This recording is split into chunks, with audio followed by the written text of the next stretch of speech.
Sorry. Okay, so we got up to page Lamed Beis, Lev, and in the English, we're on page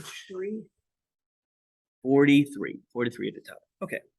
The Shabbos Nasra Yitzir Velosia. We're in this larger section where he's comparing the sanctity of Shabbos to the Beis HaMikdash, and this is his mahalach for this essay. Namshich v'nizbonin b'mistorin ha'ofef es hilchos haShabbos uvoli de bitoy gam be'isra asiyas malach of Yom Hazeh. So, if we want to think about mistorin, means like the hidden places, really, right? But we can understand that that to understand the mysteries or the hidden aspects of Shabbos, we'll see an expression when it comes to the prohibition of performing malacha on Shabbos. Malacha, there are 39 malachos, and to understand the 39 malachos is to help us to understand this yesod of the Beis HaMikdash. Now, at a surface level, before we go into it, it's obvious because the 39 malachos is intrinsically linked to Beis HaMikdash, because the 39 forbidden actions are actually derived from the 39 activities through which the Beis HaMikdash was either constructed or the functionality of the Beis HaMikdash. So, for instance, you would construct the curtains. So how do you make curtains? We talked about Sidur Pas last time, the way we make bread, and there are 7 or so malachos that are involved in producing bread. But for instance, the curtains. So when you want to make curtains, what would you do?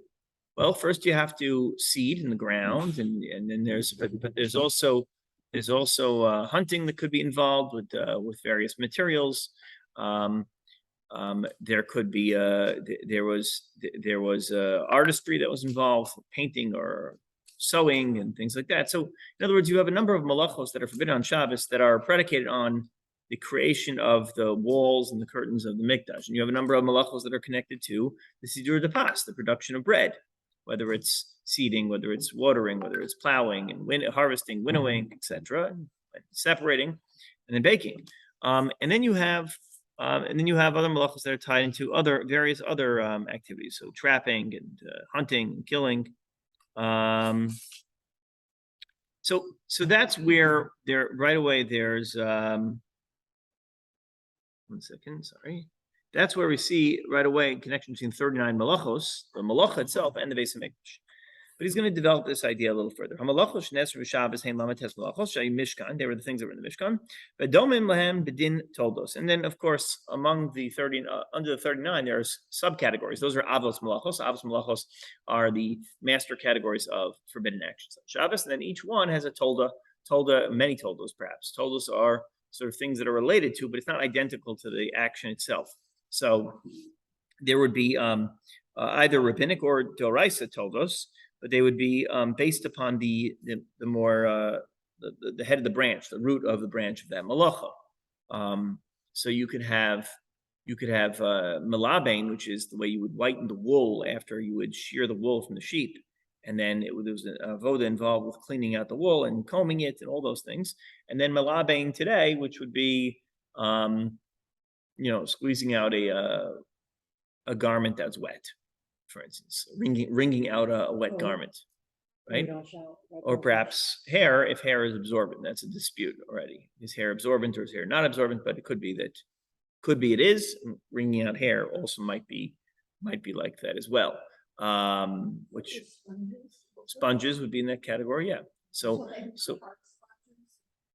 none of these things were actually in the Mishkan. They didn't have a sponge. They weren't wringing out their hair in the Mishkan. So why is it? So those are what's called toldos. Toldos are basically it's the same action, but it's not the av malacha. The av malacha would be Mishkan chashiva. It's exactly the way it was performed in Mishkan, and then the toldo would be that activity applied to other examples. So why did they do that? Why did they make it keep going? Why couldn't they just say they come through walls, so we don't come through walls? So there's an extensive debate in the Gemara whether toldos deraisa, derabanan, and they could be the deraisa themselves. Meaning, it could be that even though the original application was just in one venue, but the Torah, the rabbis interpreted the Torah as applying to all cases of that action.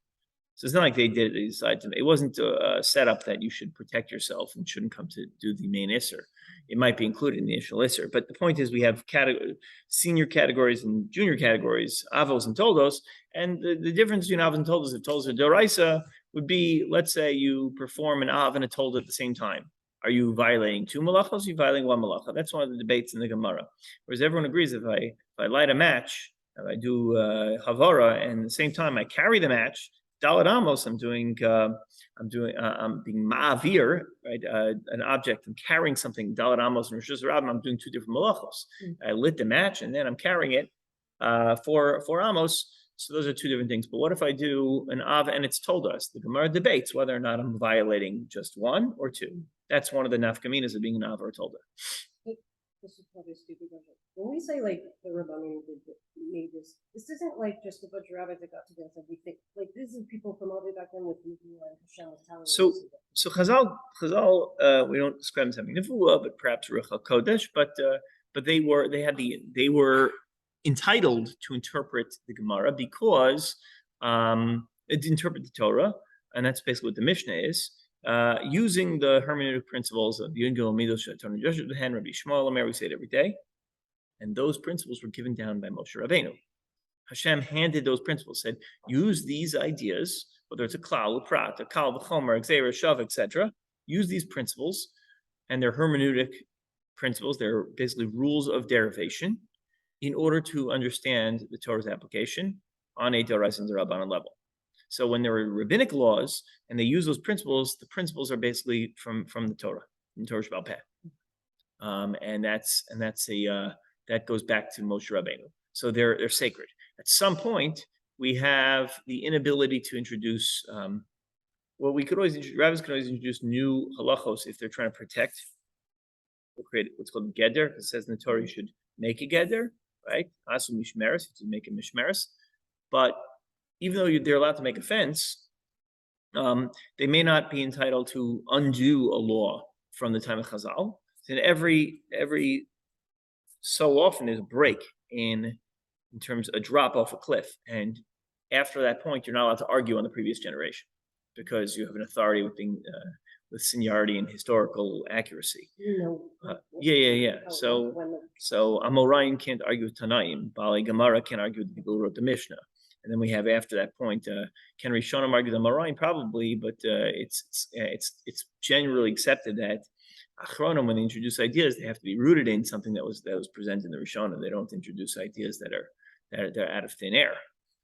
Even though they can make a new takana to protect a previous law, you can't undo an old takana, no matter when that is. So if a takana was made 50 years ago, a new group can't come around and undo that takana, unless they have, Rambam says, a based in a gadol mimena b'chachma of a minyan, a based in that is greater in wisdom and in count, in number. How do you assess those things? Well, number is easy. Wisdom is a little harder to understand, given that we have access to more books today than we ever did, and yet we don't have the same wisdom, right? My thumb drive knows more than Rashi knew, but I'm not my thumb drive, so I don't have the access to that on my head, and so that makes me not greater. But yes, I have access, but it doesn't make me greater. But things are always changing. So, like, how they always say women want to wear skirts because that's what women do, but nowadays nobody wears skirts except for the Jewish people. Right. So when it comes to specific applications of modesty, the basic principles remain the same, whereas the applications are sometimes different. So the Gemara will lay out a few ideas of what's considered modest dress, or modesty in terms of areas to cover. Or even just any application. But I'm just giving examples, good example. And then in every generation, they figure out, well, do these clothing really fit that criteria or not? I remember Rabbi Schwartz Zatzal was sharing with us, so we were giving a share on this stuff, and he's a very refreshing approach because it was really seichelic. And he was talking about this style that was in the 80s. There were like these shorts that don't really look like shorts, culottes, right? They don't have them anymore, right? Maybe they do have them still. They do. Okay. They're like, it's a skirt. Yeah. But they don't look like a fence. So he was saying that clearly this is not considered a breach in modesty. I mean, they're very modest. What's the problem? And yet you could say, well, technically it's not a skirt. So what? Who cares? So he was basically describing. So there's a little bit of, so in terms of that stuff, there's a lot of prescription that comes from the world of people who don't wear women's clothing, who have no idea about the reality there, and they're trying to dictate retroactive. And some of that is is a little bit excessive, and it's actually not in the spirit of the law whatsoever. So you have to understand what is and what's not. But I'm talking about when a takana is established, something like the classical example, like kitnius. See, Ashkenazi community won't eat kitnius on Pesach. So what happened to that? Why don't we do it? So the reason they made the takana originally in the 1500s was because in the marketplaces you had seeds that were grain and they were next to corn, and one bucket would jump into the other. It would fall. And it's obvious. You take a scoop of one, take a scoop of another. Let's say you're eating your raisin bran, and the scoop falls into the other one. So it's easy to understand how they would one would fall over the other. But some say, well, then for years they didn't sell it. Now that we know that it's not really grain, maybe you can undo it. Well, you would have to undo it with a base minion, because the authority of the prior takana is pretty strong unless you have a greater body, wisdom, and number to undo it. In the Sephardic community, they never took on the takana, so they don't have a concern about it. So the other thing is that there's a Vilna Gaon that points out that takanos, that principles that are established by previous generations of Chazal, of rabbis, so those actually have a spiritual energy, a spiritual motor behind it, where God sort of provides it with that energy, and it has wisdom that's not necessarily revealed. So sometimes there's a reason that was revealed, and the reason no longer applies. So, like for instance, mayim achronim, you wash after a meal. After you wash with water after a meal. The reason we did that, one of the reasons, was because of melech Sodomus, salt that came from Sodom, and you would blind your eyes. The question is, well, we know we don't have salt that's coming from Sodom anymore, although it's interesting because you have this Dead Sea Company salt, which specifically is melech Sodomus. It's interesting. So maybe you don't have to wash your hands anymore, but you're not worried about it. They made it to kind of that you can't leave water out uncovered because a snake will come and inject its venom into it. It's called my megulin. So the question is, well, what if I don't live in a region that has snakes or scorpions? Maybe I don't have to worry about it anymore. So the Vilna Gaon is the position that sometimes when a takana is made, they revealed one reason, but there were hidden reasons that were not revealed. They're there to protect you as well. You don't drink milk that was not owned and watched by a Jew in the process of milking and production, because maybe they'll put non-kosher milk, like pig milk or camel milk or something like that inside. So those are all concerns, but maybe it's not a concern. You live in a country where the pasteurization process is heavily regulated, and you don't have to worry about anything other than cow's milk. So those are things that what happens when the reason no longer applies. So some say, well, then the reason no longer applies, and it was either instituted out of danger or for some very specific reason, then when the reason no longer applies, you don't have to worry about it anymore. And others say no, that when the one reason was offered to us, there were hidden reasons that were not offered to us, and those do apply even in future generations. So even if you're not going to be hurt by snake venom in your drink, but maybe there's microbials that will fall into your drink that are sitting out there, and then there's dust, and you're going to get sick, and maybe it's not actually the most healthy thing in the world, and maybe there was one reason it wasn't revealed, or perhaps there was a case of someone who found this really frothy, delicious milk, and they were having it in some coffee shop. And Chai Adam writes about this, if I remember correctly. And it turns out that they weren't using pig milk; they were using pig bone. They were grinding down. It was making a nice frothy. So sometimes the takana protects you whether you know it or not. So Chazal's takana has some sort of patent strength to it, and to that extent, to answer the original question, I think that may not apply today. As you talk about Ruach HaKodesh, talk about the power that people had when they were closer back then to the original source. There was a certain siyata d'shmaya, there was a certain assistance from heaven to protect us from things, whether we knew it or not, within the reason behind the takana. And that's, I think, that's what the Vilna Gaon was getting at. So, okay. So I wonder if there shouldn't be some maybe new things coming along to protect us from things that are. Well, yeah, there are takanas that are made all the time. Sometimes they won't work. Sometimes there are good takanas with good intention and with a good goal, and it sounds feasible, but it's not feasible because people are not ready to take it on, and therefore it doesn't have teeth. So the Gemara says that if Gzera doesn't have Gzera, the congregation can't uphold that standard. It's just too impossible. It's too imposing on our way of life, so it doesn't apply. No, you don't have to listen to it. Or when you Pukhazi Mama Dvar, the Gemara says, go out and look, what are people doing? And no one's holding it, so why do I have to hold it?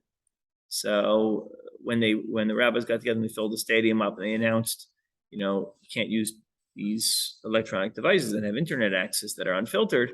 And they're probably correct. It's probably very dangerous. There are a lot of fears, whether it's physical harm, whether it's spiritual harm, whether it's Beitul Torah, also Lashon Hara, all sorts of problems that exist because of these phones, in addition to all the benefits, right? I could order myself dinner and watch a movie, and I can order all the furniture in my house and other things I need from my phone. So all the benefits, they're also negative things. So when they wanted to prohibit it, I knew right away it wasn't something that they may have been right. They probably were right. Meaning we could probably work around this and demand that every Jew should have a proper filter on their phone. It's probably the right thing, but it wasn't something that was going to be upheld. And when something's not going to be upheld, it doesn't ultimately people decide with their feet. So there's a certain democratic aspect to Kanas as well that is encrypted in halacha. Whether the people are right, the people are crazy. In this case, we're all crazy. The fact that we think we need these things, we're all crazy, but we can't handle it without it. Yeah.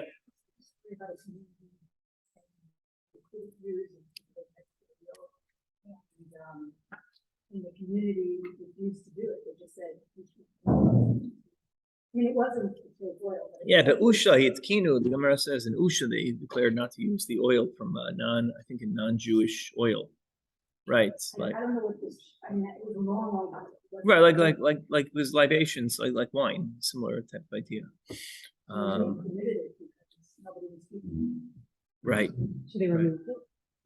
Yeah, we have things like that Tzibur couldn't uphold.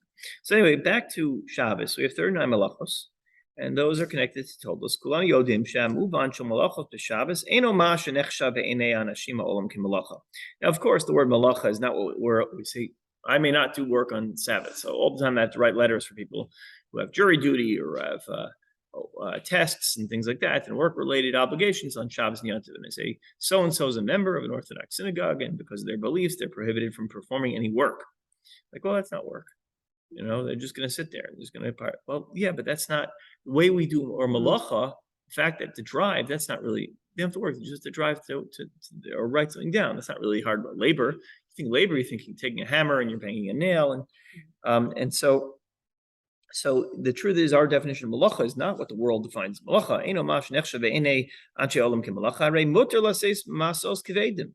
Also, intensively heavy labor, like lifting up a heavy package, the Shabbos. So is that a violation of 39 malachos? No. Again, it may not be Shabbos-dik to schlep things around, but you can lift heavy things on Shabbos. What if you're lifting a heavy box that contains wine for a meal of 200 people and everybody's going to partake? That's perfectly acceptable to carry such a box. What if you're carrying a really heavy Sefer Torah? Are you allowed to carry it? No, it's labor. It's not labor, right? So that's not malacha. Nachon amam sheish b'zeh isur shavos midirabanan. Yes, we have a prohibition that you're supposed to rest on Shabbos midirabanan. Ach sof. Even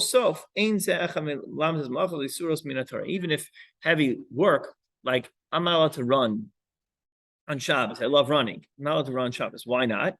Because it's not Shabbos-dik. The Rabbanan, we're prohibited from the rabbis from engaging in things like that, like exercise. I could run to shul, right? I can't run. You can run to shul if you're running late. Run to shul. You're never walking late. You're always running late. You're just not allowed to run. Right. So for mitzvahs, you're allowed to run to do a mitzvah. I mean, I wouldn't put on my sweats and my headband and I'm here.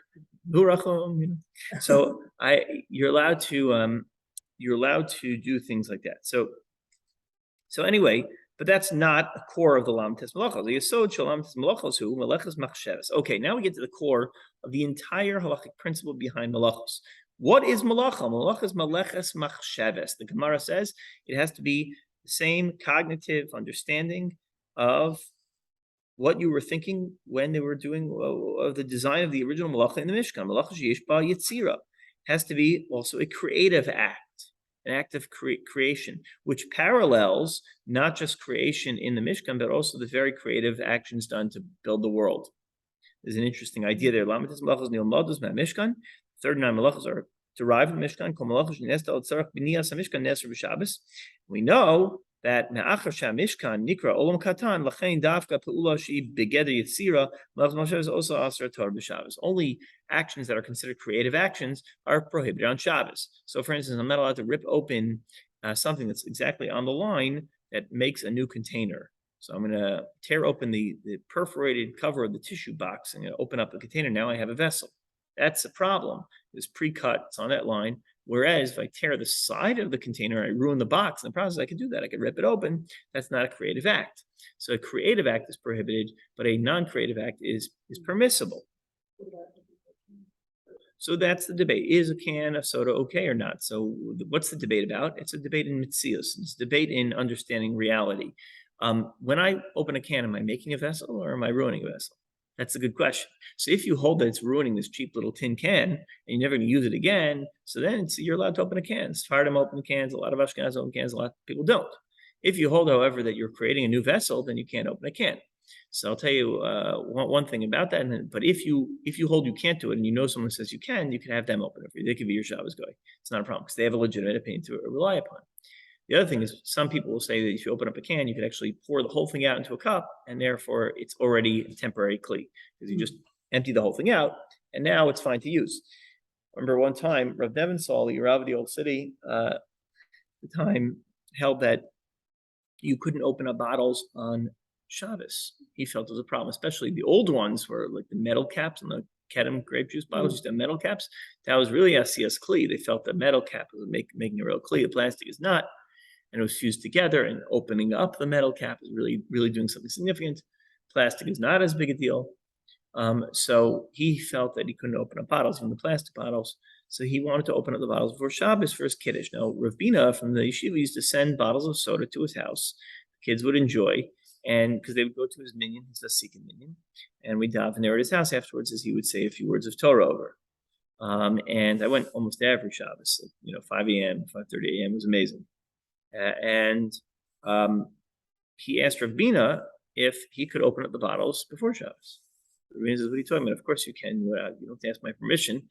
So whether I open bottles or not." He says, "No, well, you're sending the bottles, and if I'm going to open up before Shabbos, I'm going to lose a little bit of the fizz. So I'm asking your rishus to open it up because I don't want to lose the fizz in the bottle because I hold this shita that you can't open the bottles on Shabbos." So here you have one of the Gedol Yisrael asking a question of the person who purchased the bottle if he has rishus to pre-open it before Shabbos. Fantastic. You learn a lot about a person's the value that you have for other people's possessions, right? Unlike whoever it was who scraped my hubcap while I was gone. Okay. With the plastic bottle you wanted. What? With the plastic bottle of the water bottle you wanted. Right. Well, that would be, he would feel, some would say not. So this was plastic, these are plastic bottles also. Some say it's a problem. That's a larger discussion. Some say it's good, okay, some say it's not okay. But the point is, he felt it was not okay, and he was machmir in that regard, and so he asked Rabin if he could pre-open them because it would be lose a little bit of the gas bubbles in the soda, and that would not be as tasty, evidently. Okay, fine. So these malachas are called malachas machshavas, and when you do them, you are building an olam katan, a little world. And so everything we're doing on Shabbos really is avoiding building the world. Now, by the way, this brings a lot of meaning home because on Shabbos, we're commemorating the fact that God rested from building the world. And therefore, what do? We don't engage in the very creative acts. We are so much like God because whenever we do creativity during the week, we're acting like God. And then we end that creative period of 6 days. We rest like he rested. It's said in the Midrashim that when Bezalel built the Mishkan, Bezalel used the secrets of the universe that God used to construct the world, build that in his artistry. That's why a lot of artists get high before they do their work, because they realize it's not otherworldly. Art is not from this world. That's why it's so powerful. Art, music, right? Even acting, it's otherworldly because it's creative. And creativity is channeled, it's tapping into something that's not from our world. So people who can't live in that world because they're basically lowly human beings like all of us. So what do? They tap into another mindset. They get high, they get drunk because they want to get into. It's a false way. It's a rapid path to spirituality, which never works, crashes, which is artificial highs. The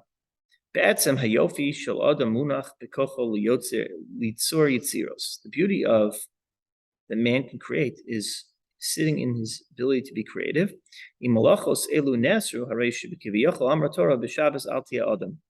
What is it saying? Saying that he's taking a different approach, that if the Torah is telling you, don't do this malacha, it's saying, don't be human. Because what makes a human being special is the ability to be creative. And I was telling you already that makes you like God, but he's not going there yet. If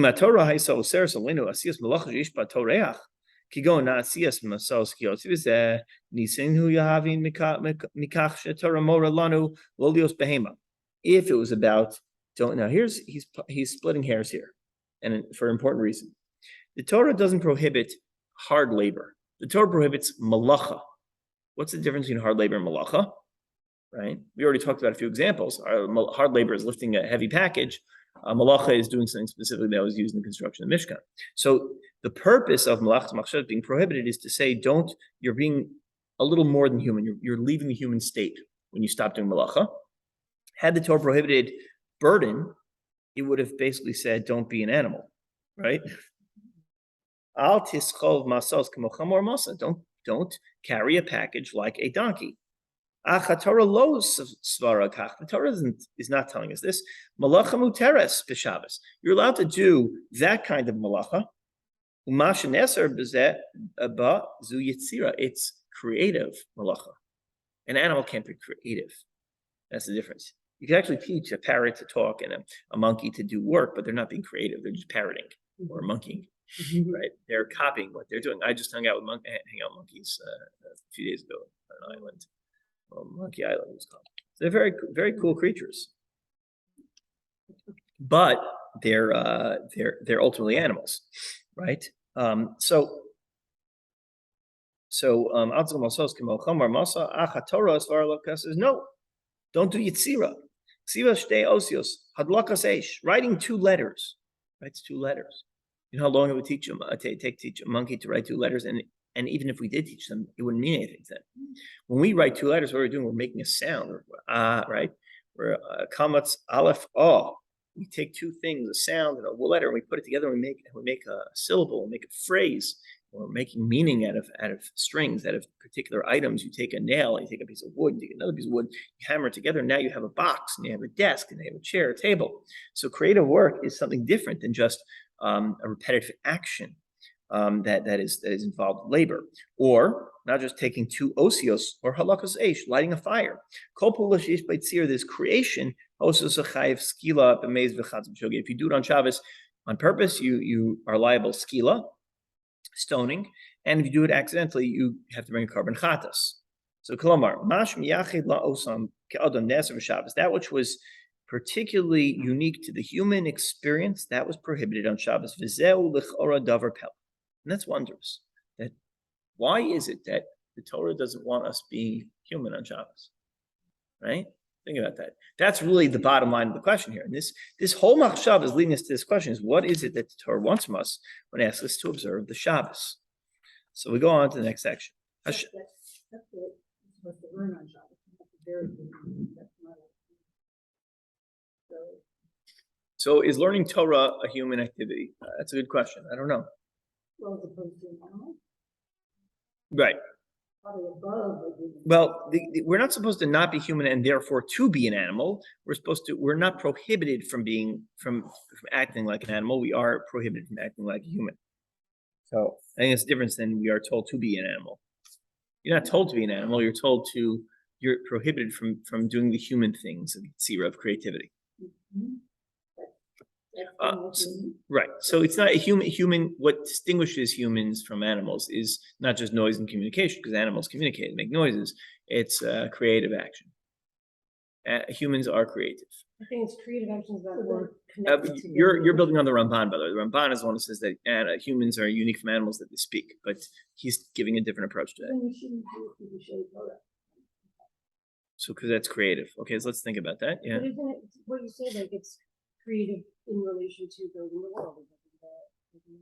There's a very specific definition of what creativity is. We haven't gotten there yet. So I think that answers the answer is going to have to be that we still have to define creativity.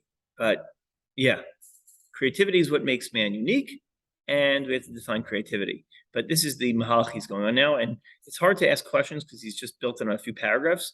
We could easily poke holes in it. But let's see how he develops, and then afterwards we'll ask our questions. Outside the world, they ask this question a little bit differently. Secular world, they call Shabbos the great prison from Jews.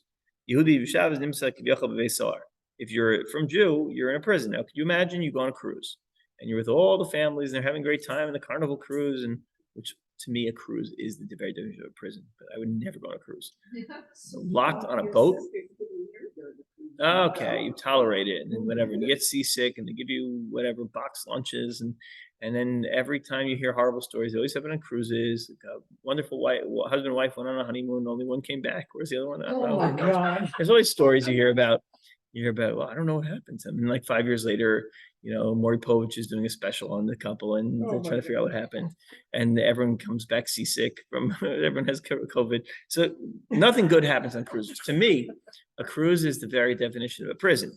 But if you think about it, if you enjoy cruises and you go and you show up in the port of some majestic island, you show up in Greece, or they park in Italy by the bottom of the boot there, and everybody's getting off. They're going to go shopping and have a great time. Oh, don't forget your passport. And he goes, wait a minute, I can't forget my passport that I can't carry.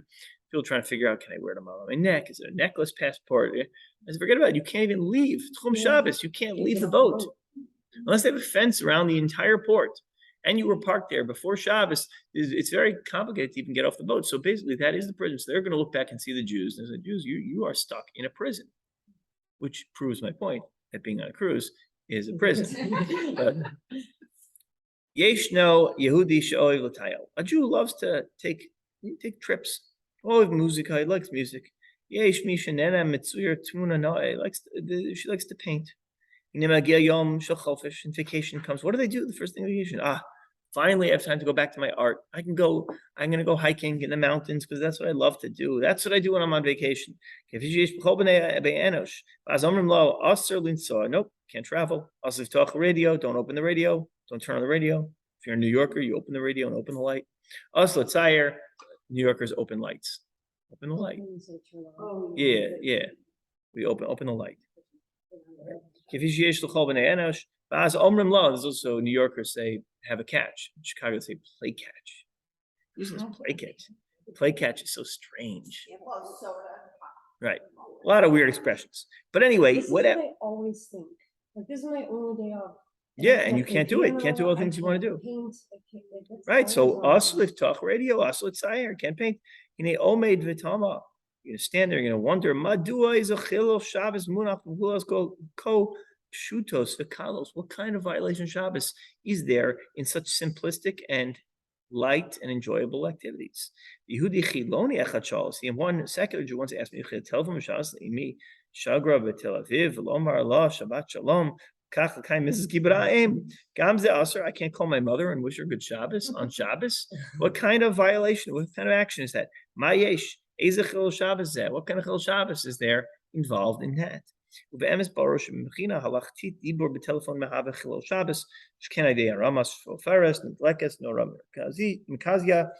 talking about how when I speak into the phone and I push the buttons, all sorts of violations of Shabbos that are involved. From an emotional standpoint, it's very difficult to understand, to explain this to people. Kimduni she'ein v'chol anoshit beit sohar shekol kach magvil ta'adam k'mo Shabbos. It seems to me there's no prison for the human experience greater than Shabbos, where you can't go out, you can't talk on the phone, you can't watch your favorite shows, you can't. Right? We're waiting for the weekend the whole week. I can't wait to see the episode that just came out. They just put it on Amazon, and I can't watch it. So that's torture. What do you mean? So asiyas kos te b'Shabbos. If you do it in the wrong way, making a cup of tea is chilul Shabbos. It's bishul. V'im hamekarer nizgar v'adam nizkar shelo nitak et hanora. What if you close the fridge and you were, I didn't tape the button and stuff. I didn't put it on Shabbos mode in the fridge. Kol Shabbos lo yuchal liftach et hamekarer lahotzi misham ha'ochel she'echin l'chavod Shabbos. I can't even open the fridge to get the food that I prepared for Shabbos. Imu magia baisa. Muchar, the chenvanis segurot. chaniot zigurot. If you come back from work late and the store's already shut, I can't purchase food for Shabbos. Shabbos mechonito ara fenatsur yelatz levalot b'tachanat adelach hakrova b'meshech 24 shot havot. Is it a flat tire? Or no? This part is not in. He's saying that if I what? There's no flat tire, there's no shop. Yeah, we just say like, he just does the fridge like open and he says, almost everything he wants to do, he jump up and say, no, that's forbidden. I don't know what that word is.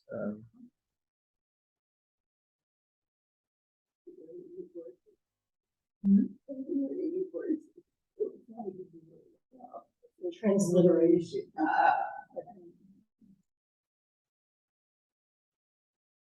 Well, you can't disconnect the light bulb on Shabbos, but you could use Google Translate. On your list of things to do before Shabbos. Shabbos, yeah. Plug it here, fill up here. That's what I have a list on my fridge of everything I have to do, otherwise I forget. And even with that, you forget some. Oh. What, how do you spell the word? Wake up and cry, no coffee. Oh, I know, that's horrible. Yeah. Not gonna be new, but it's not a big deal.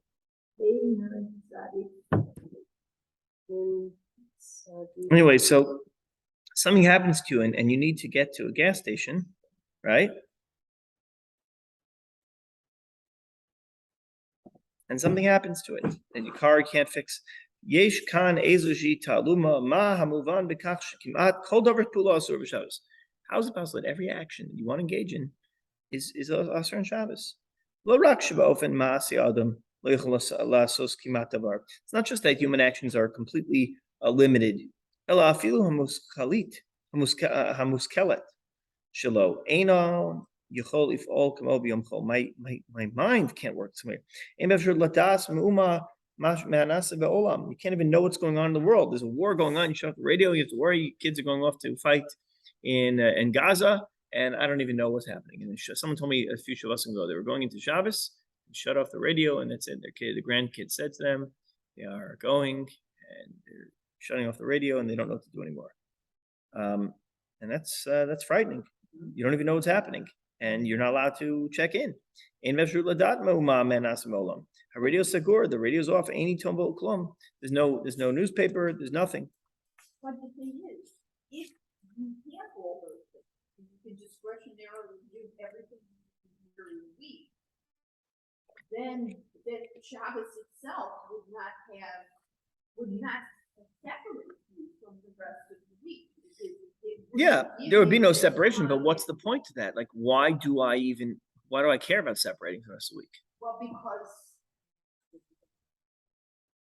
that if you're constantly caught up in those regular things, you don't have any time or any focus to think about the things you should be thinking about. So there you're getting to an impossible answer. Maybe it's about creating a sanctuary. Maybe it's about creating a bubble. Okay. So that's a possible solution. Haretano ko nifla hu yedia menas ve'olam sipuk yetzer haskranot nitin lirot zot etzel yeladim ktani. We can see this by little children. He says that this tanug, this rest is so wondrous that what's hasakranut? Moving yourself. Basically, being satisfied with what you have. So he says that we can show this to small children. We can view this in small children. Piut ben shalosh, like a young child who's 3 years old. Kishu noseh b'mechoni, when he goes to the car. He's going to sit for an hour in one seat. Sha'atayim, 2-hour trip, a 3-hour trip. Labit el ma'avar chalon mechonit, and look out the window. Ma'uro Hashem, what does he see? Olamot chadashim. He sees new worlds. Kachu tivo shel adam, nature of man. Kol yoda shenosaf lo mehav tanug ilai avuro v'chol ze asur b'Shabbos. So to see a new world around you, to take that in, right? To have all sorts of new things that you want to learn. We were talking about learning on Shabbos. Yes, we're allowed to learn Torah, but you really can't You're really not allowed to turn on the radio and hear the news. You can't listen to what's going on in the world around you. You can't take that information in. Shabbos Kula called, so there is a prison aspect to it. Prison of the mind, prison of the body. Shabbos Kula called Surasa Mivatas Hagvala Adam. Basically, the form of Shabbos creates a border around man. Say, Osir, visit Osir, this is forbidden, this is forbidden, Kimat, Kol Davar Osir, everything's Osir.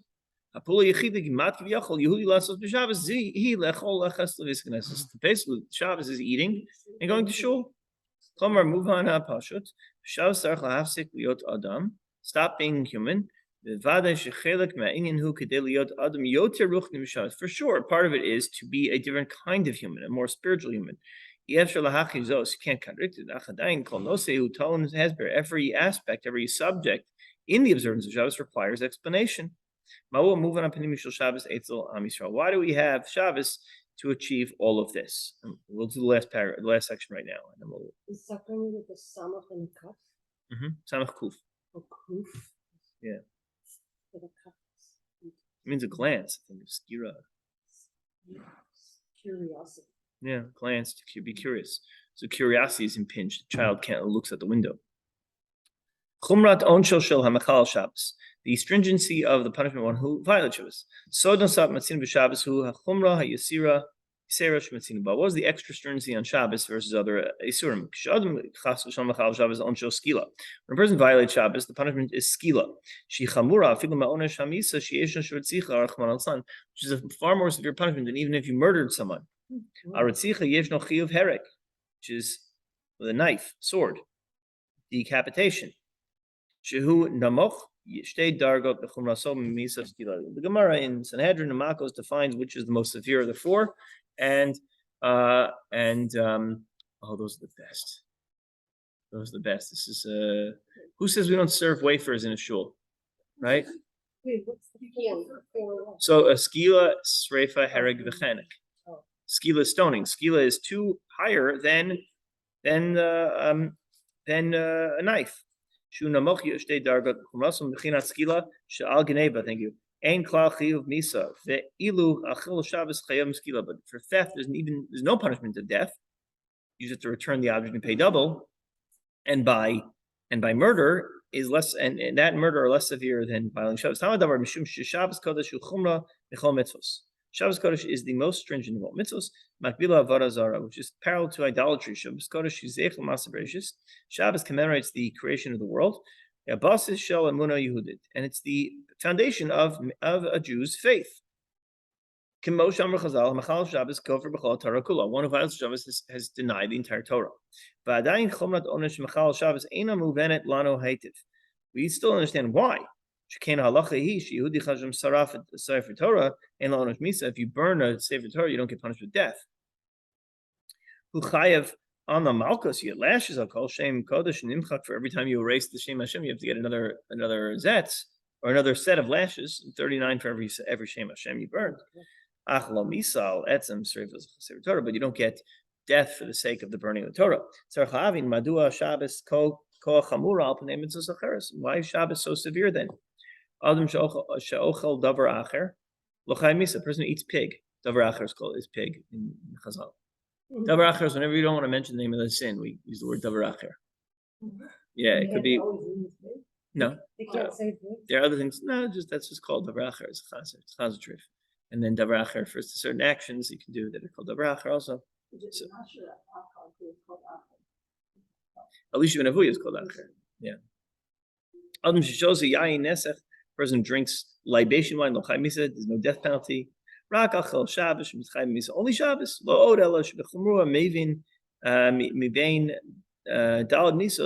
Based in. So it's the most machmir of all the four death penalties. Torah says you're liable to death. It's the most stringent action that you could have done. Shabbos Kodesh Kedei Lios Chayav Misa Rachman al Tzan. Die bepula dina bekala. It's enough. Small light action. Kamo horadas shmeinat meachalav. Oh atzasas gafror. So striking a match, squeezing, removing the fat from chelev. Madua over pu'ula kol pshuta. It's a simple action. Nashim ba'onish kol chamor. All I did was 2 stitches with a thread, right? Kol hashelot. All these questions. B'chinat divrei Torah. Einenu tzrichim es tshuvos. They don't need answers. Chalila. Kelekayim et mashim nisavinu. Shekain hinenu ma'aminim b'nei ma'aminim. Shomrei Shabbos. Tamid nikim hakol. Gam lo avon klal. So the truth is, we don't really need an answer to be full-fledged Jews, but these are questions. Anu shechavim kol shavua et chaviyah hanikra Shabbos Kodesh. We live Shabbos the whole week long. Mela shelot elu enan kashot lanu kol kach. These questions for us religious Jews, observant Jews, are not so difficult, but because we believe we're doing the right thing. But the ones who are asking the questions, leilo sholam mosano shelot, nemar pashut, tamu or u et kitov. The answer you have to say to them is you have to first try it. First try Shabbos before you knock it, right? As a tam shel Shabbos Kodesh yakir rak mi shezoch litom mimena. Shabbos you could only appreciate for someone who's tasted the Shabbos. B'chol b'shvilenu avanagidir k'tzas advarim. We still have to deal with these questions. We're not going to ignore them entirely. Sof kol sof mazvir motzim b'koch l'poel mutav shtiya lanu havana v'agdara kol sheb'inyan Shabbos. We still have to understand what it is we're doing, and to address these issues. As much as we can handle it,